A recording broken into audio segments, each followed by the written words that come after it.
My name is Dr. Josh Jagoda, and I am your host for this podcast. And today we're going to get into some really cool information, and this is going to be really good for those individuals who are, looking for a healthcare practitioner.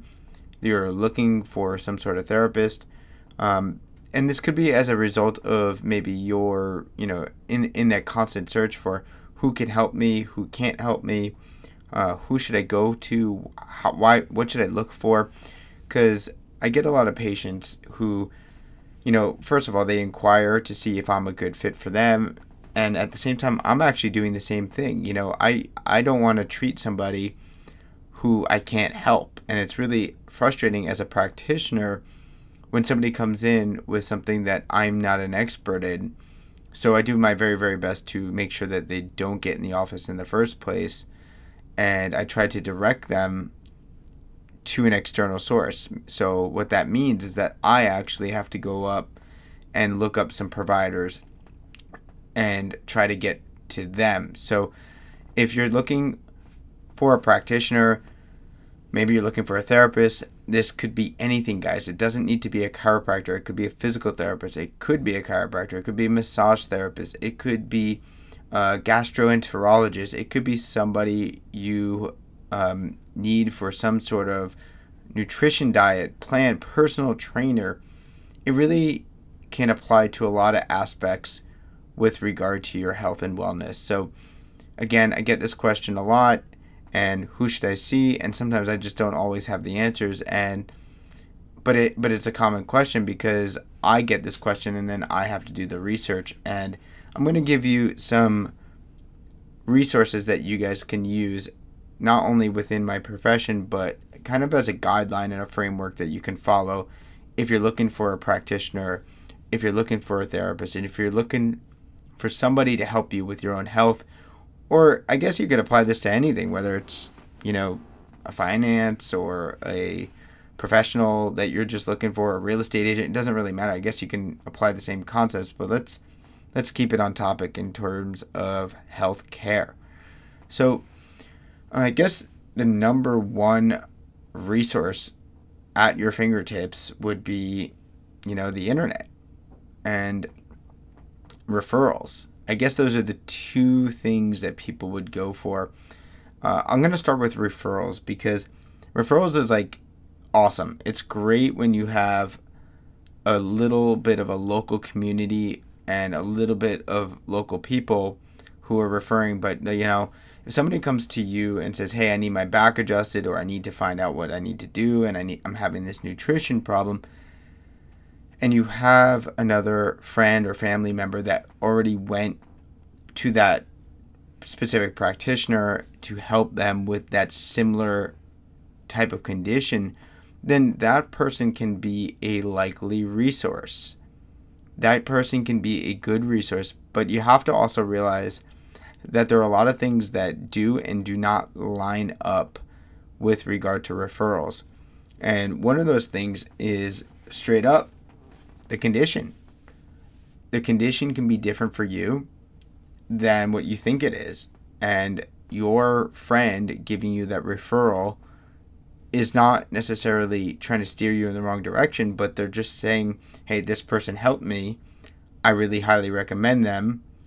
But what if they're not the actual person that can actually help you? And so this is where it's your due diligence as a consumer, as a patient, as a client. And these resources I'm going to go through right here in this episode are going to help you decide if that referral is warranted, if that referral is necessary, if that person is actually the right individual for you. And another thing is going to be the internet. Of course, you can Google that person, but that, you have to keep in mind that there's SEO things out there, and there are Facebook ads, and there are things that are targeted towards you for the internet. So sometimes the best person is actually targeting you, and sometimes they're not. Sometimes they're ranking top 5 on Google, sometimes they're not. And what I tell patients to do, and prospective clients and customers, is get on the phone with them. give them a call. Guys, this may sound scary, but it's your health. It's your livelihood. It's what you need. And so even though that referral or that internet search yielded a good result that you think they can help you with, go in there on the phone and ask questions and view them. And if you haven't found that right person, what you can do is you just do that internet search, whether it's on Google or whatever, and somebody local, and you find the individual that you most resonate with. And that could be somebody who's local. That could be somebody who's not local, guys. Everybody who's non-local, whether you found them on YouTube or the internet, you can always inbox them and say, hey, can you help me with this individual? Do you know anybody in this blank area? Do you know anybody in Chicago? Do you know anybody in New York? Do you know anybody in LA? You can always inbox them and ask them a question, because we all know somebody that knows someone, and sometimes they know somebody who's good right away, and sometimes they don't, and sometimes they never get back to you. But you don't have anything to lose to inbox somebody. Chances are that when you're like searching for a practitioner for, let's just say, rehab, and you're talking about like a shoulder problem, if you find some guy or some gal on YouTube and you like their information, chances are that type of person practices in a particular way that you want, need, and like, and resonate with them. And they tend to hang out with those types of people who do the same type of technique. So therefore, why would you not ask questions, right? Why would you not say, hey, guy on YouTube, girl on YouTube, person on YouTube, I really liked your stuff. Thanks for helping me with that free video. Do you know any practitioners or therapists in this area? They're not going to send you to some person that they don't know, that doesn't do similar stuff. And if you really want to be a little more specific, just say, hey, that does some stuff with X, Y, and Z, with shoulders, with hips, with digestion, with, nutrition, whatever it is. So that is first. I think most patients are sometimes we want referrals and we want to just do our own internet searches, and the internet searches are not always geared to our benefit. If you even just Google chiropractor in San Diego, I probably don't even show up in the first 2 pages. But yet, if you Google sports chiropractor San Diego, I'll pop up pretty quick. So, how many calls do I miss with people I can help because I don't rank for chiropractor, but I rank for sports chiropractor, right? Likewise, what if somebody's ranking really, really well for some sort of shoulder problem that you're having, but they're not ranking high for shoulder impingement, right? So you guys just got to realize that as a consumer, as a patient, we as practitioners are doing things on the back end that may help us or not help us. And sometimes we just haven't been in practice long enough, or our website's not good enough, or we can't compete with the next company. And so just making sure that you Google search and that you take that into account, that SEO rankings and things. And if you guys don't know what SEO rankings, it's called search engine optimization. It's pretty much how you get found on the internet. And there are things that you can do and people you can hire to help you rank higher for certain keywords like shoulder or neck or back or digestion and things like that. So as a consumer, you have to realize that sometimes the people who pop up are really, really good. They've written really good articles, but sometimes they're good, but they're not necessarily the one for you, or they're not the one kind of in your realm of what you need. So just because you say, oh, this person's nearby me and they do this, that doesn't necessarily mean that that's the type of client that they're serving. So meaning they may not be serving you. So how do you know? How do you know who to go to when you finally find somebody on the internet that you resonate with? As I said before, my first thing is I would Google, I would YouTube, I would find somebody who is resonating with you, and then I would email them and drop a few comments right away. Start today, because sometimes these YouTube comments don't get found and they don't ever get answered, but go on their website. They all probably have an Instagram or a website. Go in there, try on Instagram, try on Facebook, try their email, and or even call their office and say, "Hey, I'm a patient in Iowa and I need a practitioner that does this and this. Can you help me?" Sometimes guys, we want to help people. Like, if somebody calls me up and they're from some other county or country, and I do this all the time. I've had people from LA call me saying, "I saw your YouTube video. Can you help me?" I'm like, "No, go find it." But they've asked, like, "Do you know anybody?" And then I've also had people from LA call me and ask if I know anybody in LA. And I did, and I sent them in the right direction. And so, I try my best to actually do that, and not every practitioner will have the time or energy in doing that, but I try to do my due diligence. And so there are people out there who will do that for you. And so that's first things first. And then, of course, referrals are critical in my office, because like hangs out with like, and therefore, like, when I get one athlete, I will get another athlete. When I get another active individual or runner, I'll get another one. And so that's really good. So if you guys are already getting a referral from a friend, it may be trusted. I also say research people. Go ahead. Google their name. They may be part of a hospital affiliation. Maybe they have their own practice. Get to know them. Look up YouTube videos. Look up Instagram posts. Get to know who they are as a person if you can, a little bit. Don't necessarily take that as a grain of salt, or too seriously, I should say, because, you just want to know if they can help you, and what they do, and how they can actually go about serving you in the best way possible. And I think a lot of people will end up realizing that they just go to, "Hey, do you take insurance?" Well, what does that say about the individual? And I'm not trying to come down on anybody right there, but if you're just like, "Hey, do you take my insurance, and you're close to me, and I don't really feel like going and looking around. I just saw that you were in my insurance." That really just tells me that you really haven't looked. You don't know what I do, and you just saw that I was close to you. So I'm close to you, and you take my insurance, so therefore you should be a good fit. And guys, that's not the right way to go if you're really looking for somebody. I'm not saying don't go through your insurance. I'm not saying don't find local. But I am saying don't just go on those factors. Okay? Go on internet searches. Go on referrals. Go on who you think is the best job. Guys, when you're a patient, at least this is the way I view it, like, I don't have a boss, okay? I work for myself. I'm a solopreneur. I have my own office. I work by myself right now. But my bosses are my patients.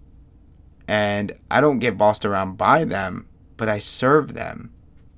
And that's the way I view it. And like, my patients are unbelievably important. And I feel like you have to realize as a consumer that we want your business, but and that's also really, really critical. Know that we want your business, but if we want your business, we want to be able to help you and serve you as well. And so, as a consumer, I want you guys to realize that you have control. You are selecting me or him or her as your person that you get to work with. We get to work with you, but you also get to work with us. This is a mutual relationship, guys. And if you are just like, "Oh, I want the closest, cheapest, fastest, easiest way," then, they may be good, they may not. There's probably a higher percentage chance that they're not going to serve you the way someone else would if you kind of do your due diligence and find out what they do, how they do things.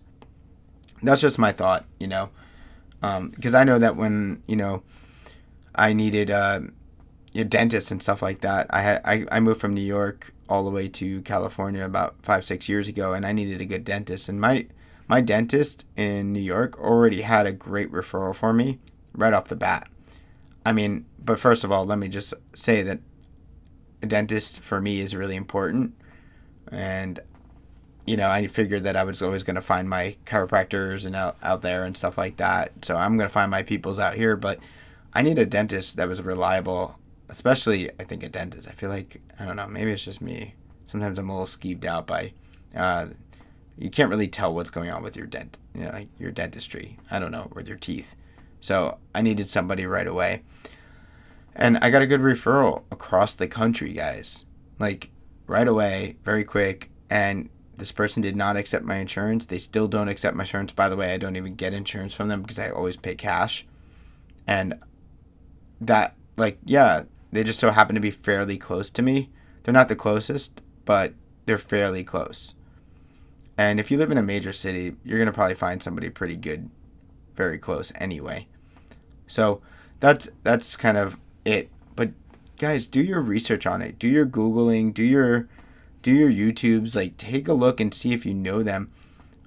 Also, what's a really critical factor that I think for finding a good practitioner is, not just always like Google reviews and Yelp reviews, because that stuff is so, even though I have a lot of good ones, like I feel like it's biased. I feel like it's so biased. I just don't feel like there's so many ways to filter bad reviews, and there's so many ways to just promote good reviews, and good reviews are nice to have. And I think people are starting to wake up to reviews and realize that they don't say everything, but just know that the reviews are there, and it doesn't harm you to look into them, but it also doesn't necessarily do anything for you. So anyway, let's keep going, because I feel like I don't need to hit that one hard, because it's like reviews, guys. Like, it's like, do you really think a restaurant is going to have, like, it's being reviewed by thousands of people, your doctor's being reviewed by thousands of people, your therapist is being reviewed by thousands of people. Do you really think that they're going to get all 5 stars? And if they do you think that's like, I don't know. That's just my thought. Anyway, so let's just say you were able to find somebody that you can Google. They're close to you. Maybe you're going through insurance. Maybe you're not. That's up to you guys. Like, that's kind of up to you. And you have to figure out, like, are they going to help you? So what do? Like, a lot of people are like, well, what do I do? I would say give them a call. Like, you're like, yeah, well, you have to call to make an appointment. What I do in my office, and this is what I do for every single patient, I get on the phone with them before I see them. And the reason I do that is to make sure if they're a good fit for my clinic. And I said this in the beginning because we both want to be a good fit for each other. You have to be a good fit for the clinic and for what I do. Likewise, I have to be a good fit for you. And then there's like the whole personality thing. Like, I can be a great chiropractor. You can have a great therapist. You can have a great psychologist. But if you just don't like them personality-wise, you're not going to get the result. So, even though you get a great referral from a great friend, like, oh my God, I love that person. They do this, they do that, they do this, they help me with this. I feel amazing. But what if your friend really just likes, I don't know, just somebody who is a lot more outgoing, and you are somebody who's not as outgoing, and you like somebody who's a lot more analytical and straightforward for you? So, that's why I do my screenings also. Is one, I want to make sure that And I call them screenings, but it's more just like a phone interview that I spend like 7 to 10 minutes on the phone with, just so I can see if I can actually help that patient. First of all, like I want to actually be able to help. Like if somebody's like, yeah, I have a little baby and I want to get them adjusted, and that's not what I do in my office. So it's not what the patient's going to want, and it's not going to serve that baby. It's not going to serve them, because that's not what I do. So, and for those of you who don't know what I do, I'm a sports chiropractor who, and I see a lot of athletes, and I do a lot of soft tissue and rehab. So that's pretty much in it. And so my ideal demographic is going to be, I should probably say the youngest I would say is about 8 to like 65 is usually about my demographic, but they really start peaking around like 10 to 12 when you get them into sports. And I see some high level figure skaters and stuff like that who are like 12 and 14 and 15. So anyway, you want to make sure that that person can serve you and get along with you. So what are some questions, whether it's a receptionist, whether it's the doctor themselves, what can you ask? The first thing is, ask about their services. I know the internet has some of this, but just ask them. Do you guys do X, Y, and Z? Do you do A, B, and C? Do you do this, this, and this? What do you do? How long is each patient visit? How much, or how long is the first one? You can ask how much. Do you guys accept this insurance? Like, these are basic questions that we answer all the time. And I answer them all the time on my website. And that's why I made videos on them and stuff like that. But guys, if you want a good therapist, like especially if you're talking about the sports, physical, physio, rehab, stuff like that, you definitely need to look into how long is it going to be. Because if you're trying to get cueing and personal training and all this other stuff, you're going to need more than 5 minutes. You're going to need more than 6 minutes. We can do a lot of work with somebody in about 15 minutes, but in my opinion, like, you're going to need at least 15 minutes. And you want to know what the follow-up process is like. What are you expecting? How long should we expect results? These are questions that maybe the front desk should have, and if they don't have, maybe don't harp on them too much, because I've actually seen really good offices with just really bad or new front desk people. So don't get so frustrated, guys. Just ask questions, be patient with them, see if they can actually give you answers, because if you're rushing them, they're gonna feel overwhelmed, and then it's just gonna be a bad experience as well. And the front desk people, the people who take your calls are those who, are probably always getting similar calls, and sometimes they're distracted, and even though they're there to help you and serve you, sometimes they don't always have the answers. So just be patient with them as well. Call back a few times, call back a couple times, and see if you can actually get some results with them, and see what they can do for you. So those are some questions I would ask. Again, just to recap that real quick, how long is the first initial evaluation or first session? How much and how long are the follow-ups? What do you guys do? Things like that are really, really important. What if, and then of course you may have some specific questions that you may want answered, like, how long does it normally take for this type of condition? Of course, we can't give you that advice, but you can say, well, generally speaking, or what do you think is going on? And, we can't give you these evaluations over the phone, but we sure want to help you guys. And I think that when you're coming across a practitioner that you're looking for, you need to start answering and asking these questions. Too many people are too passive. As I said before, they're just right down the road. Oh, I just go because it's close to work. I mean, I'm not saying you can't find a good practitioner close to work. I'm just saying find somebody you like, you trust, you want to work with them, and they want to work with you. And they have a good personality that you can work with. And likewise, like, be able to work with them too. Like put down the, I guess you could say put away your past experiences. Kind of just accept them as well, and they'll also accept you. Like I've come up with a lot of biases in my own practice, and I've noticed that soon. And so lately, in the last couple of years, I've really dropped I guess you could say I've dropped the look and say, okay, I'm gonna just look at this person as a blank canvas, and I'm gonna learn from them. I'm gonna actually ask questions that allow me to figure out what they're really here for. And so I think that's really important for you guys also, is like, oh, this is just another doctor's office. They're trying to get you in, or this, so give them an opportunity, give them some, I guess you could say, leeway to figure out if they're a good fit for you, and if they're not, that's okay. Don't hate on that office.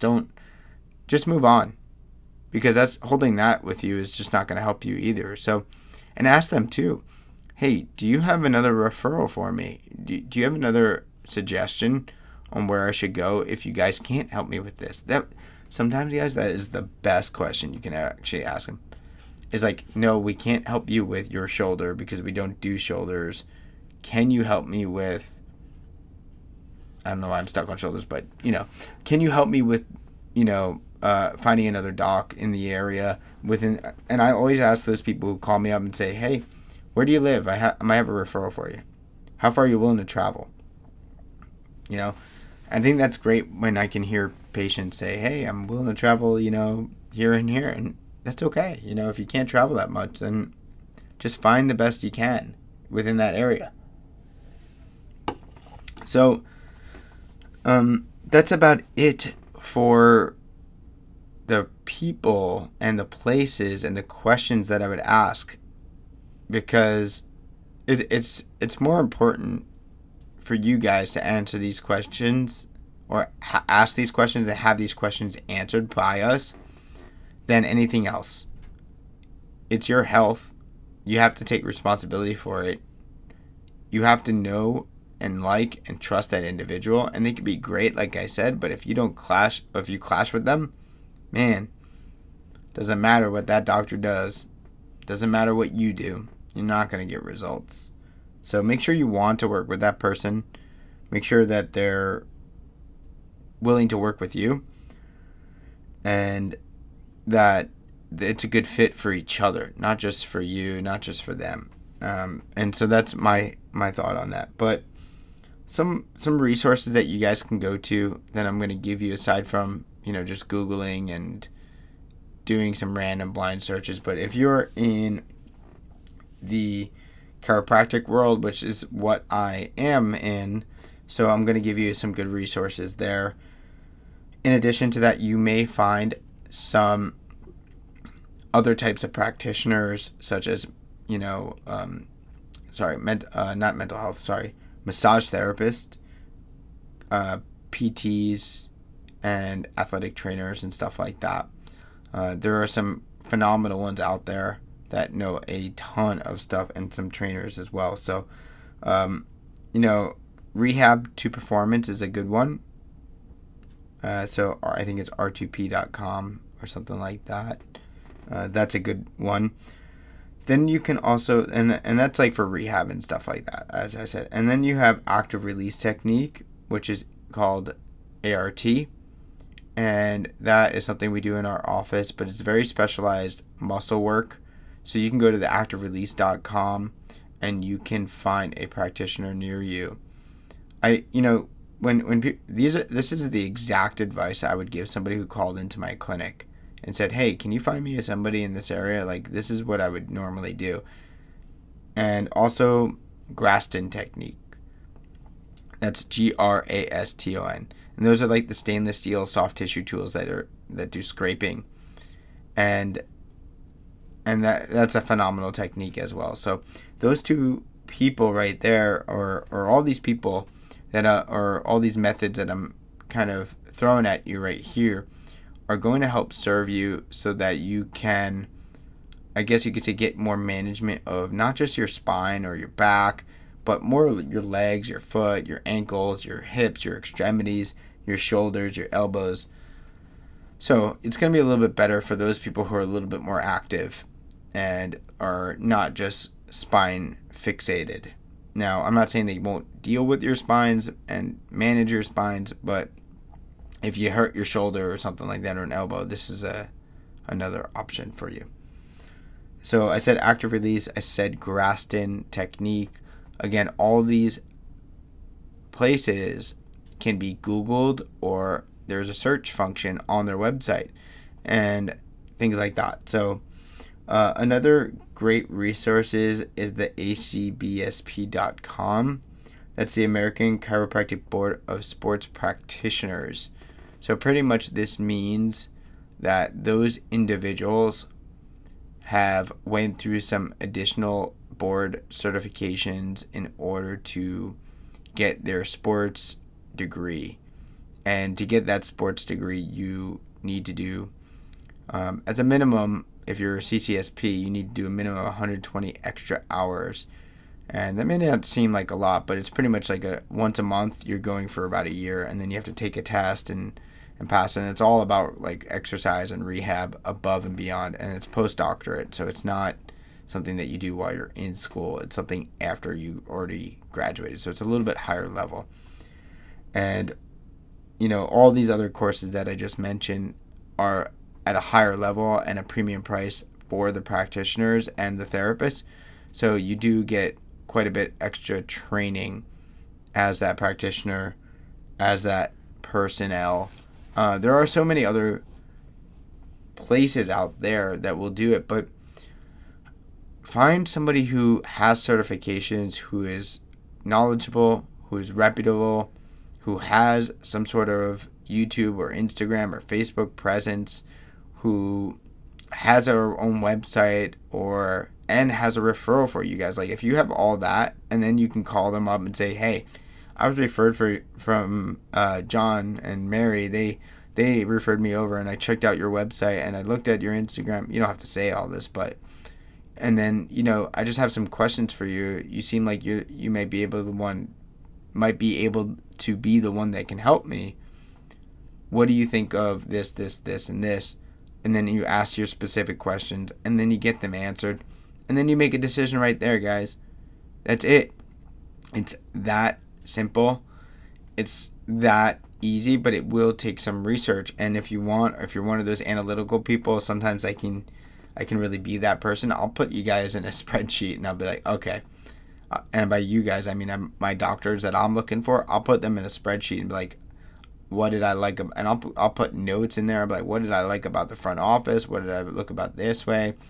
I'll do things like algorithms and be like, okay, based off of my information, I will choose this person. Maybe it's a little bit over the top. I don't know. But, I mean, why wouldn't you just choose the person that's going to be a best fit for you? And if you're going through insurance, then do this whole process with the whole practitioners that are within your insurance. Like, just so you guys know, like, insurance is very a dicey game. And I'm not saying that you shouldn't go through it. I'm just saying that when we're on like the panel, the network, when we're like, hey, we are participating providers. And I'll just say this for chiropractors. Like, I'm not talking about anything else other than chiropractic right now. But this is how it works for all practitioners. We're saying that we will get on a panel. We have a contracted rate with that. We have a contract with the insurance company, and we'll work for a reduced fee. As a result of that reduced fee, what we're saying is, hey, we'll do a reduced fee, but you guys got to do some marketing for us. And but our marketing is put our website, which gets a lot of hits, or their website, put our website on your website, which helps them. So that's pretty much what it's saying. And so, yeah, so just keep that in mind, when you're searching a practitioner. I'm not saying that you can't find a great practitioner at all. You can, and you probably will, but just know that. I just wanted to address that and how that actually works. So, guys, go ask your questions. Make sure that you are doing your due diligence and, spend the time, spend the energy, spend the resources, and trust your instincts as well. I think a lot of people don't trust their instincts, but you can't trust your instincts if you don't get started with like, the first steps. And the first one's not always the best one, just because they're the closest. So that's my thought, but take it for whatever it is. And again, it's just my experience, because I get so many phone calls, for people who are not a good fit for my office, and some people are also a good fit but don't live locally. And so a lot of people I have to refer to, and I'm like, well, this is how I would go about doing it. I don't know everybody everywhere, but start with one person, start asking these questions. So, and sometimes they won't get back to you, but that's okay. Just keep moving forward, and trust the process. Keep going through it, and that's how you will find your practitioner. Don't give up on yourself, and you will find somebody that resonates well with you and will do the job for you and help you get to your next level. So that's it, guys. That's it for today. That's how I would find a therapist if I were you. And thanks for tuning in. And if you liked this podcast, or if you want to see anything specifically in the future, definitely let me know, and make sure you take a look at subscribing to this channel. And I will see you guys for the next episode. Have a great day. Enjoy.